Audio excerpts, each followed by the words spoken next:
Welcome to Not Milk Never Milk. Subscribe if you're lactose intolerant. You begin by enabling water lock and confirming your Apple Watch is on the latest watch OS. This prevents accidental taps and improves tracking.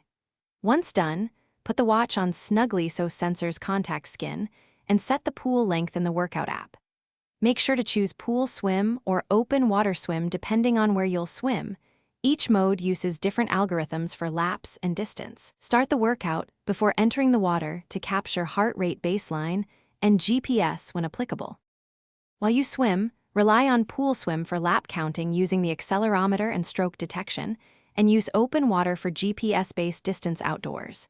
You should maintain consistent strokes because the watch estimates distance by motion patterns. Inconsistent turns or mixed strokes can skew results.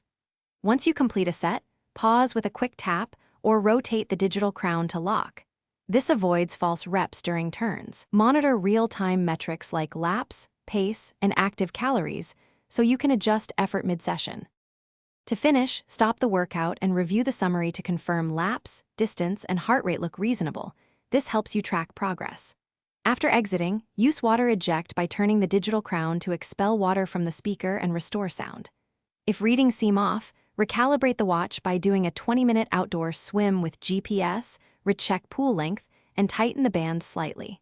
One troubleshooting tip: if heart rate drops or stalls, dry sensors and retry. Moisture or a loose fit often causes errors. Thanks for watching. If this was helpful, leave a like and consider subscribing. See you next time.